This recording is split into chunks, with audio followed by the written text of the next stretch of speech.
She stood in the kitchen doorway and watched him load the second suitcase into the car. 40 years of marriage, 40 years of dinners made, dreams deferred, and love given without a receipt.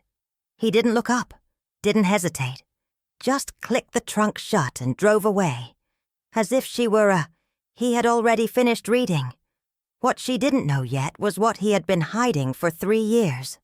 The woman, the money, the life he had been quietly building while she folded his laundry and signed papers she never read. She was 63 years old, and she had just lost everything. Or so she thought. The kitchen smelled like coffee and old wood, that particular combination that Evelyn Carter had come to associate with the word home over the course of 4 decades. It was a Thursday morning in late October, and Nashville was doing what it always did in fall, turning slowly golden, the maple trees along Granny White Pike releasing their leaves in lazy spirals that drifted past the kitchen window like small, burning confessions. Evelyn stood at the counter in her robe, both hands wrapped around her mug, watching the yard. She was 63 years old, with silver hair she had stopped fighting 3 years ago, and crow's feet she had made peace with even before that. There was a steadiness to her face, not the kind that comes from ease, but from endurance, the kind etched in slowly, year by year, like a riverbed shaped not by force, but by patience. The house was a brick colonial on a quiet street in the Brentwood suburb, south of the city. They had bought it in 1998, when the children were still young enough to need her in every room at once.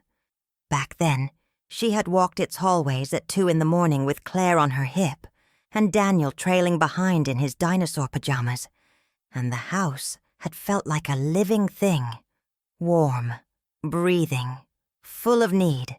Now it felt like a museum of a life she was still somehow curating. Richard's chair sat empty at the breakfast table. His coffee cup, the navy blue one with the faded Tennessee Titans logo, was turned upside down in the drying rack, untouched. He had left early again, as he had most mornings for the past 2 years, briefcase in hand, phone face down on the passenger seat of his Buick, the engine already running before Evelyn had even come downstairs. She told herself this was what retirement looked like for a man like Richard Carter.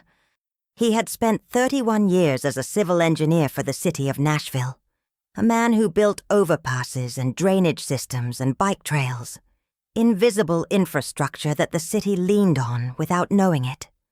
Retirement, she reasoned, must feel like falling to someone like him. All that structure suddenly gone.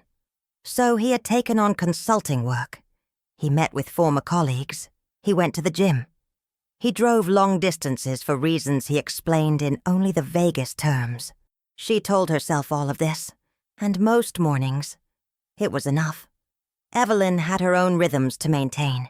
Tuesday mornings at the library, where she volunteered shelving books and helping seniors navigate the digital catalog system. Thursday afternoons at the Vine Street Community Garden, where she kept a small plot of herbs and late-season kale. And every Sunday, without exception, she attended the 11 o'clock service at Brentwood Baptist, sitting in the 3rd pew on the left, the same spot she had occupied since 1992. It was a life built in the margins of another life. That thought occurred to her sometimes, usually late at night when Richard's breathing beside her was deep and even, and she lay awake staring at the ceiling fan. She had been a music teacher before the children came. She had loved it in the specific, consuming way that young women love their first real vocation. The way the classroom quieted when she sat at the piano. The way a child's face changed when a melody finally clicked into place. She had a gift for it. Her own mother had always said so. But Richard's career had required moves, first to Atlanta, then to Memphis, then back to Nashville. And each move had dissolved whatever professional ground she had managed to establish. And there were the children to raise, the house to manage, the school calendars and the doctor's appointments, and the casseroles for church potlucks, and the quiet, relentless labor of holding a family together that no one ever quite sees until it stops being done. She had not resented it. That was the truth she carried most carefully. She had chosen it, or at least she had chosen Richard, and everything else had followed from that first choice like a row of dominoes falling in a direction she had agreed to. She loved her children. She had loved her life, most of it, in the way you love something that has cost you something, with a weight that sits just beneath affection. What she had not counted on in all those years of building and maintaining and enduring was the particular silence that would descend when the children were grown, and the house was quiet, and the man she had built everything around started leaving before she came downstairs. On that Thursday morning in October, as she stood at the kitchen window and watched a cardinal land on the bird bath and then startle away, Evelyn's phone buzzed on the counter. A text from her neighbor Ruth Caldwell, bringing tomato soup over for lunch. Don't argue. Evelyn smiled, the real kind, unguarded, and typed back, I won't. She had no idea that by the time Ruth knocked on her door, everything would already be different. Richard came home at 11:30 that morning, which was unusual. He was carrying 2 paper grocery bags, which was more unusual still, given that he had not bought groceries voluntarily in the entirety of their marriage. He set the bags on the kitchen table and stood there for a moment, and something in the quality of his stillness made Evelyn put down the book she was reading. I need to talk to you, he said. He didn't sit. He stood in the middle of the kitchen, their kitchen, with the yellow curtains she had sewn herself in 2003, and the small ceramic rooster on the windowsill that Claire had painted in 3rd grade. And he told her that he was leaving. He used clean, prepared sentences. He said he had not been happy for a long time. He said that he needed to live differently, that he had made decisions about his future, that he hoped she would understand. He did not look at her while he spoke. He looked at the table, at the grocery bags, at a point somewhere past her left shoulder. Is there someone else? Evelyn asked. Her voice came out perfectly level, which surprised her. Richard paused. That's not really the point, he said. Which was, of course, an answer. He left that afternoon with 2 suitcases and his golf clubs. He did not look back from the driveway. Ruth Caldwell arrived at noon with a pot of tomato soup and took one look at Evelyn's face and set the pot on the stove without saying a word.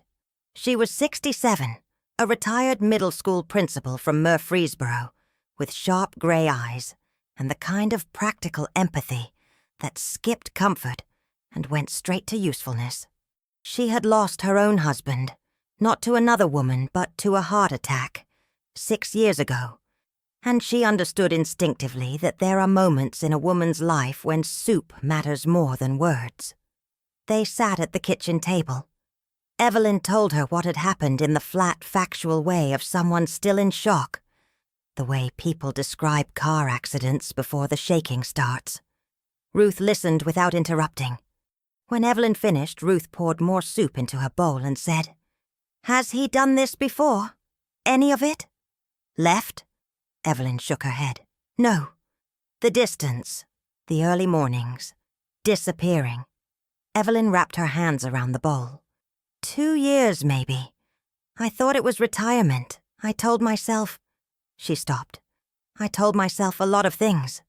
That night, alone for the first time in 4 decades, Evelyn could not sleep. She lay in the center of the bed. She had never slept in the center before. Always on her side. Always with that invisible boundary between them that long marriages establish without discussion. And she stared at the ceiling and tried to locate herself. 63 years old. A house in Brentwood. 2 grown children. A husband who had used the word decisions like she was a business arrangement he was dissolving. She called Daniel the next morning. He was 38, a financial analyst in Charlotte, and he answered on the second ring with the brisk efficiency of someone between meetings. She told him his father had left. There was a silence on the line. "Mom," Daniel said carefully. "Dad called me last night." Evelyn went still. "He did. He explained his side of things. I think this is between you and Dad. I don't want to be put in the middle of it." She understood then, with the cold clarity of a woman who has spent a lifetime reading rooms, that Richard had made his calls before he came home, that he had prepared the ground before the conversation, that she was not the first person to hear this news. She was, in fact, the last. Claire was gentler on the phone, but not substantially different. She was 35, a pediatric nurse in Memphis, and she spoke in the measured tone of someone choosing every word with care. She said she loved her mother. She said she couldn't take sides. She said her father seemed to have his reasons. She said she hoped they could both find peace. Find peace. Evelyn wrote those words on a notepad after she hung up, just to look at them. As if peace were something misplaced, like car keys. As if 40 years of a woman's life could be quietly set aside, and the appropriate response was to go looking for tranquility. She spent the first week in a kind of suspended state, functioning. Barely. She ate because Ruth brought food. She slept because her body eventually demanded it. She moved through the house touching surfaces. The back of Richard's chair.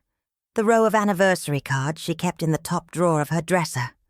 The framed photograph on the hallway wall of the two of them in Gatlinburg in 1987, young and squinting into the sun. On the 8th day, she drove to the public library. Not to volunteer, but to use the computer terminals, because she could not bring herself to do what she was about to do on the laptop in her own home. She sat at the terminal in the back corner and typed Richard Carter's name into a search engine with the systematic determination of someone solving a problem they would rather not be solving. It took less than 20 minutes. His name appeared in the donor list of a non-profit arts organization in East Nashville. The kind of listing that includes, alongside each name, a small photograph and a brief personal note. The photograph showed Richard at a gala, smiling the open, relaxed smile she had not seen on his face in years. Beside him, also smiling, was a woman. Her name, according to the caption, was Sandra Meyer. She was approximately 45 years old. She had dark hair and an easy posture, and her hand rested on Richard's arm with the comfortable familiarity of someone who has stood in that exact position many times before. The nonprofit's website showed she was an event coordinator who had been working with the organization for 3 years. 3 years. Evelyn sat with that number for a long time.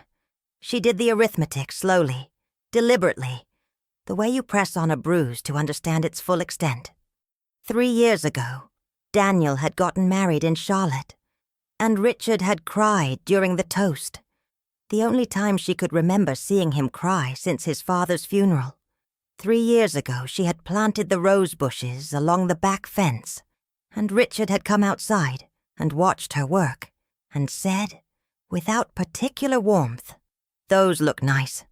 3 years ago, she had started noticing the early mornings, the face-down phone, the vague explanations. She printed the page. She folded it once, carefully, and put it in her purse. And then she drove home through Nashville's afternoon traffic, past the construction on I-65, past the honky-tonks she glimpsed from the highway, past the skyline that rose and glittered in the October sun. And she thought about 40 years, and what they had cost her, and what, exactly, they had been worth. The weeks that followed Richard's departure settled into Evelyn like weather. Not dramatic, not violent, but pervasive. The kind of cold that finds its way through every gap. She met with a lawyer, a woman named Joyce Hendricks, who had an office on Church Street, and a direct manner that Evelyn appreciated. Joyce walked her through the reality of the situation in precise, compassionate terms. Tennessee was an equitable distribution state, which meant the marital assets would be divided fairly. though not necessarily equally. The house, the retirement accounts, the investments Richard had managed for decades. All of it would need to be evaluated, disclosed, accounted for. Joyce also told her, gently but clearly, that she should request full financial disclosure as soon as possible. It was Joyce who first suggested that Richard may have moved financial assets in the months before he left. "It happens," Joyce said, not unkindly. "People who plan a departure sometimes prepare for it financially as well." Evelyn had not considered this. She had assumed, in the incurious way of a woman who had trusted completely, for 40 years, that the finances were simply there. The retirement accounts, the investments, the savings, stable and accounted for. Because Richard had always managed them, and Richard had always been responsible. She had signed tax returns without reading them. She had trusted. It was, she now understood, the most expensive thing she had ever done. The forensic accountant Joyce recommended found discrepancies. Not enormous, not criminal, but deliberate. Funds moved quietly between accounts over 18 months. A secondary investment account she had never known existed. Transfers she had not been told about. Nothing that crossed the legal line into fraud, but enough to reduce what remained in the marital estate in ways that were clearly intentional. The cruelty of it was not in the money. The cruelty was in the planning. In the quiet, methodical way he had prepared to leave her, as if their life together were a project he was responsibly winding down. She told Daniel about the financial findings on a Sunday afternoon phone call. She was sitting on the back porch, looking at the rose bushes, and she tried to present the facts neutrally, the way Joyce had presented them to her. Clear, accurate, without editorial. Daniel was quiet for a moment. Then he said, "Mom, I think you might be reading too much into this. Dad's always been careful with money. That's just how he is. His careful management moved approximately $40,000 out of accounts I had joint access to," Evelyn said. Another silence. "I'm sure there's an explanation." "Daniel." She said his name carefully, the way she had when he was a child, and she needed him to focus. "I am not asking you to choose sides. I am telling you what a forensic accountant found. Those are not the same thing." He said he would talk to his father. Knew from the tone of his voice that he wouldn't. Not in any way that mattered. It was Ruth who kept her tethered to ordinary life during those weeks. Ruth who appeared at her door with groceries and mild outrage and the specific gift of being indignant on someone else's behalf. Ruth who said one afternoon, while they raked leaves from the front yard together, "You know what your problem is, Evelyn. You're too reasonable. You're sitting here being logical about a man who has behaved completely unreasonably, and it's making everyone around him very comfortable." "What's the alternative?" Evelyn asked. "Feel it," Ruth said. "You're allowed to feel it." That night, Evelyn took the framed photograph down from the hallway wall, the one from Gatlinburg, the two of them young and squinting, and she sat on the kitchen floor, with it in her lap, and she wept. Not decorously, not quietly. She wept the way she hadn't since her mother died, from somewhere below the sternum, with her whole body involved. She wept for the woman who had given up her classroom and her piano and her professional self. She wept for the early mornings she had excused, for the tax returns she had signed without reading, for the children who had been called before she was, for the 40 years of dinners made and laundry folded, and needs anticipated, and love given in the specific, invisible, unrecorded way that women give it, steadily, without ceremony, into the structure of daily life. She wept until she was empty, and then she sat on the kitchen floor in the silence of the house she had kept and the life she had maintained, and she felt something else, something small and unfamiliar at first, like a plant pushing through concrete. She felt, beneath the grief and the betrayal and the anger, the first faint outline of something she had not had access to in a very long time. Herself. Not Richard's wife. Not Daniel and Claire's mother. Not the woman who kept the house and attended the church and volunteered at the library. Just Evelyn. The girl who had loved music so much she could feel it in her sternum before she could name what it was. The young woman who had been told she had a gift and had set it aside for a life that seemed, in the moment of choosing, more important. She got up off the floor. She washed her face. She went to bed. In the morning, she called the music department at Belmont University and asked if they offered any adult continuing education programs. The divorce proceedings stretched across 5 months, as these things do. Not dramatically, but slowly, with the grinding administrative weight of a long marriage being legally dismantled. Richard hired an attorney from a firm on West End Avenue. Communications between them became formal and triangulated, routed through lawyers, stripped of the texture of 40 years into the language of asset allocation and marital property. He did not contact her directly. Not once. Claire flew in from Memphis in December, just before Christmas, and they sat in the living room together. The same living room where Claire had learned to walk, where they had opened Christmas presents, where Richard had watched football every Sunday for 3 decades. And Claire tried to explain her position with the careful, pained honesty of someone who knows they are failing a test they should have studied harder for. "I love you, Mom," she said. "I need you to know that." "I do know that," Evelyn said. "But I can't. I don't think it's fair to make me feel like I have to choose." Evelyn looked at her daughter, 35 years old, the crow's feet just beginning at the corners of her eyes. A woman who had grown into someone competent and kind and, in this moment, deeply confused about what loyalty required of her. She remembered being that age. She remembered believing that the hardest thing would be raising children, because at least you could see what you were doing. She had not imagined that what came after could be harder. "Claire," she said, "no one is asking you to choose, but I want to tell you something, and I need you to really hear it." She paused. "When the people who are supposed to be in your corner are silent, that silence is a choice too. I'm not asking you to hate your father. I'm asking you to see me." Claire cried. Evelyn held her, the way she had when Claire was small and overwhelmed by the world, and she felt the strange double weight of comforting her child for a grief that was, fundamentally, Evelyn's own. It was 3 weeks later, on a cold January morning, that the thing happened which changed everything.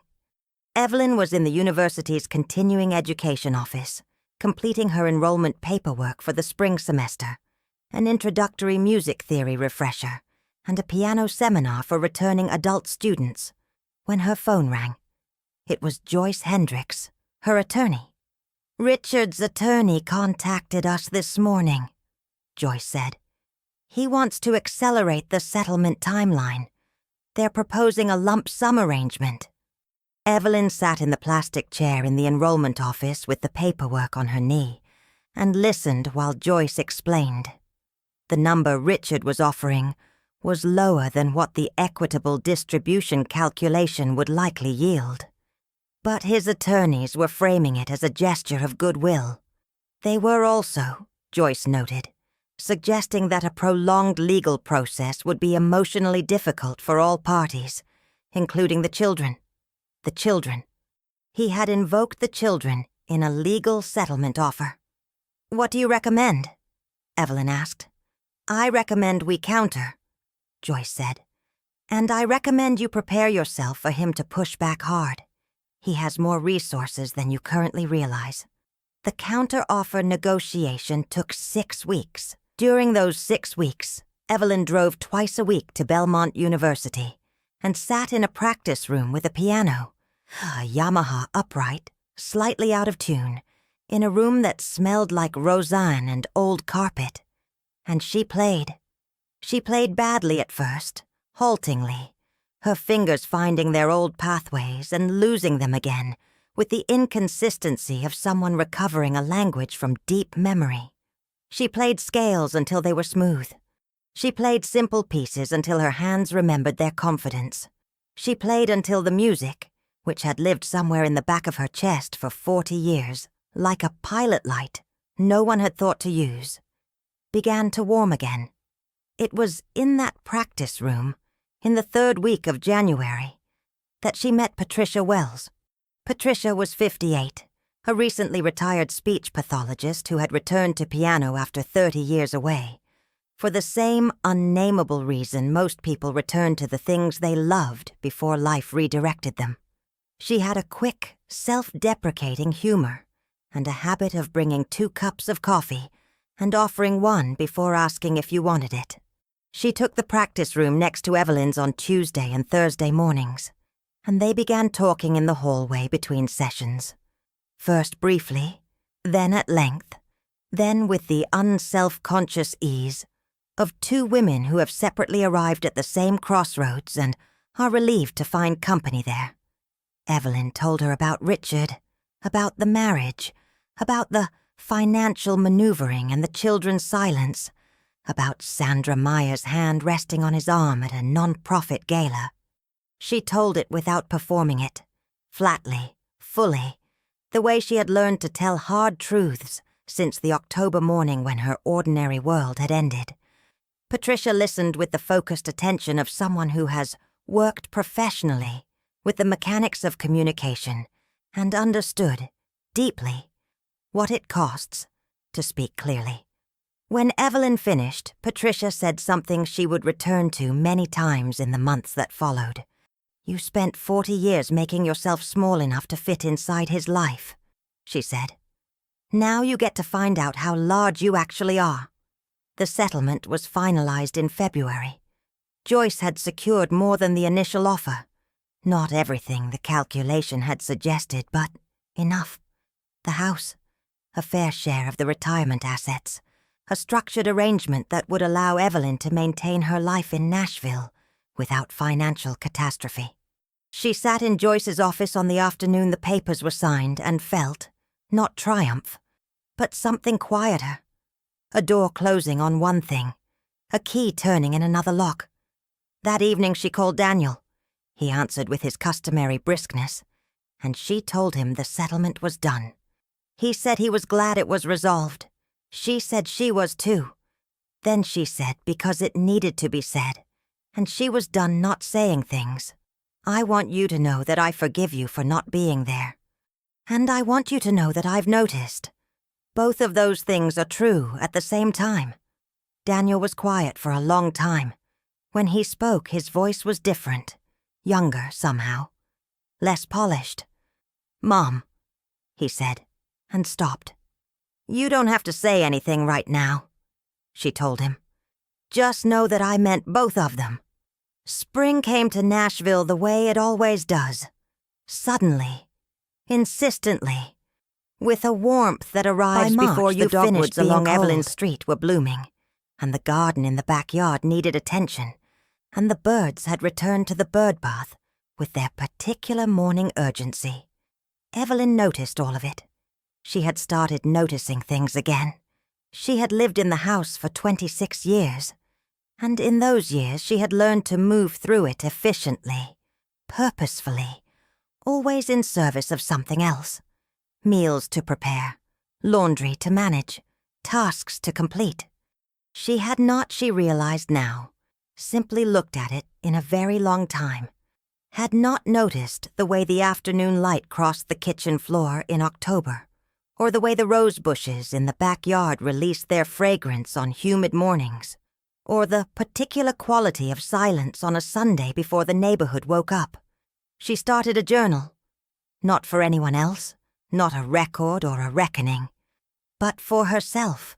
She wrote in it every morning with her coffee, in the armchair by the window that had always been the nicest chair in the house, the one nobody sat in because it was too close to the TV, and the angle was awkward. She sat in it now every morning, and she wrote, She wrote about music, mostly. About what it felt like to return to the piano after 40 years. Not like coming home exactly, but like meeting someone she used to know and discovering, with relief, that she still liked them. The spring semester's piano seminar introduced her to a small, unlikely community of adult returners. A retired firefighter learning Chopin, a 60-year-old accountant working through Bach inventions, Patricia with her wry humor and her Tuesday coffee offerings. They gathered sometimes after class at a diner on Belmont Boulevard and talked about music with the unguarded enthusiasm of people who love something purely, with no professional stake in it. For Evelyn, who had spent 4 decades in a house where no one had asked what she thought about music, these conversations were quietly revolutionary.